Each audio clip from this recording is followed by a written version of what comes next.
Hey everybody, welcome back to Pure Guitar Gear. What's going on? Today's video, why would you buy a boutique amplifier when you have so many mediocre mainstream options just to save like 500 bucks? I'm going to give you some reasons on why you might want to consider buying a boutique amplifier and what brands you want to look at. Build quality. You are getting a superior product when you're buying boutique. In my opinion, in my experience, I've had probably 10 12 boutique amplifiers and a bunch of just run-of-the-mill deluxe reverbs, Vox AC30s. But I've had Matchless, Sir, Tone King, Oldfield, Marsh, Top Hats. I've had so many. The one thing that was consistent in all those is the attention to detail and the build quality. The build quality is bar none because a lot of these guys are small builders and they don't want to put their name on something that could be subpar and potentially hurt the brand. And they don't really have a reason to. You know, they're not running a huge corporation. They're usually people who care about guitar. They care about what they put out there in the world. 2, ease of fixing. A lot of these tube amps that you're going to be getting into, for the most part, on the smaller scale of what I found in my experience, is any amp tech that you take this amp to who's competent is going to be able to fix these amps. They're point to point most of the time, hand wired. They're not using any crazy printed circuit boards. And I'm not talking shit about PCB boards, even though I kind of am. They fucking suck. So you guys can roast me in the comments. But you could drop this off at an electronic shop, man, and they'll be able to figure it out for the most part. An audio-specific electronic shop. I've had nightmare stories, not me, but friends of mine who have PCB printed amps. And yeah, there is a place for them, and I don't want to sound like I'm on my high horse here. Like, you know, if all you can afford is a used deluxe reverb, that's fine. Buy it, play it. They're great amps.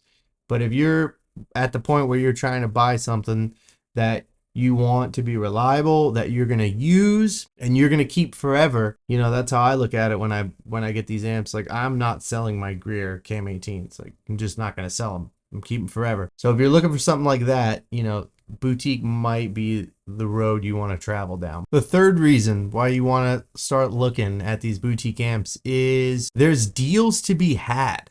You know, one of the problems with like that I ran into, you know, a while ago when I was buying and selling stuff is I'd buy these like super obscure amps. Like, here's an example. This amp I got is an Oldfield, super cool amp, EF86 amp, really cool. Single channel amp, fucking, it was like walnut cabinet. It's beautiful, man.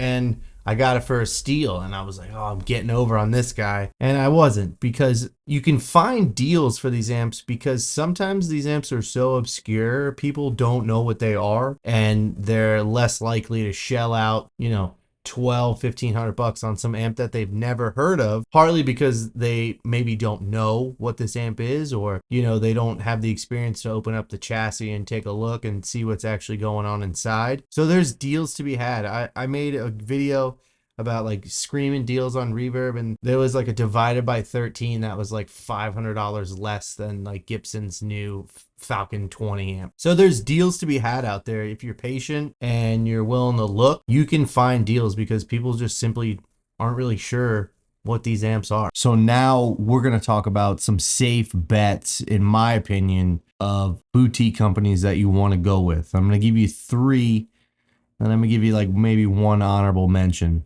The first one I'm going to give you is Matchless. So Matchless are extremely overbuilt amplifiers. No one's really ever questioned the build quality or reliability or durability of Matchless amps. They're built like tanks. They're super heavy. That being said, though, Matchless is technically a boutique company, but they're a larger scale boutique company, and Matchless is a name that people know. So if you buy one of these amps and you need to sell it or get out of it, you're going to have an easier time, you know, moving a Matchless amp just because it's kind of a well-known name. They're fantastic amps. They kind of have their own sound, and some people either really like it or really don't like it. They tend to be really bright in my experience. I've had a C30 and a Lightning 15. I've played a Spitfire in the studio, and they're very bright amplifiers, but I found they're mainly really bright because of the speakers that they come with. The Matchless speaker tends to be tuned really bright. I swapped out the Matchless branded greenback and put in just a run-of-the-mill greenback, and it definitely darkened up that tone a little bit. Matchless is my first pick for you guys. Second, now if you don't care about reselling this amp and you plan on keeping it, and you're not worried about if people are gonna know what this amp is, or if you're just looking for like a lower price point, I'm gonna say Marsh amps. I've had one of these before. I believe they're made in South Florida, so maybe that's why I'm a little biased to them. It's a lot smaller scale build. It's basically one or two guys building amps. I really think it's only one guy.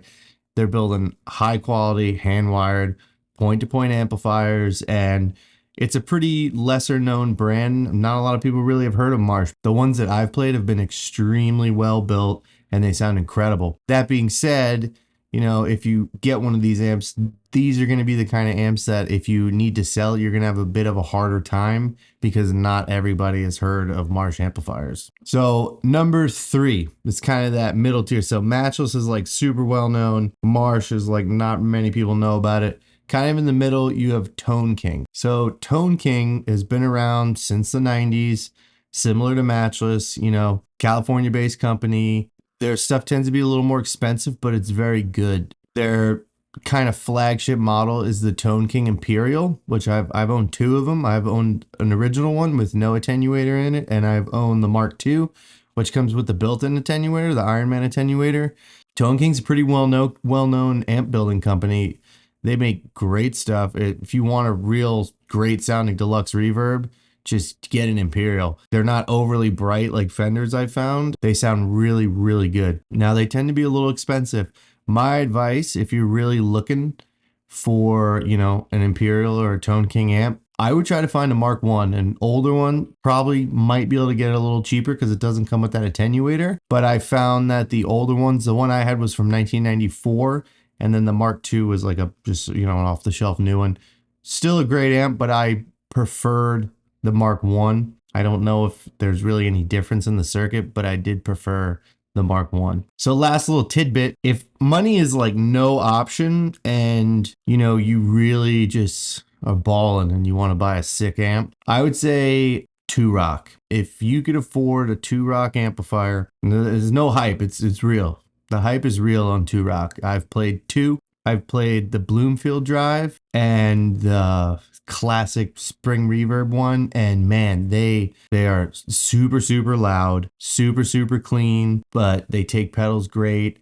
And they're another example of like a super overbuilt amplifier. Now, that being said, they're like $6,000, but at the same time, you get what you pay for, they're great amps. And, I want to also recommend Greer because that is my favorite amp company, but their stuff is a little harder to come by and they're not really readily available. Like if you search on Reverb right now, you probably won't even see one for sale. You might see one and they usually get snatched up pretty quick. So I wanted to give you guys kind of options that if you were looking to go get something, you could probably pick it up and probably find it. There's a lot of other great companies out there that I've heard people talk about that I don't really have a lot of experience with, like Divided by 13. I've heard nothing but great things about those. Geronimo, I think, or Gemino. It's like Marshall clones. I've heard great things about those. Never got to play one. There's so many out there. There is deals to be had. You can find stuff secondhand, sometimes on Craigslist and Facebook Marketplace, where you can get a killer deal because some guys are trying to offload this amp that's just been sitting there. And if you have questions about it, see if they'll let you open the chassis. Take the chassis out. Look at the way it's wired. Is it hand wired? Is it point to point turret style? Eyelet turrets? Open it up. Usually the cleaner the work, the better the amp. Appreciate you guys for watching. Take care. Peace.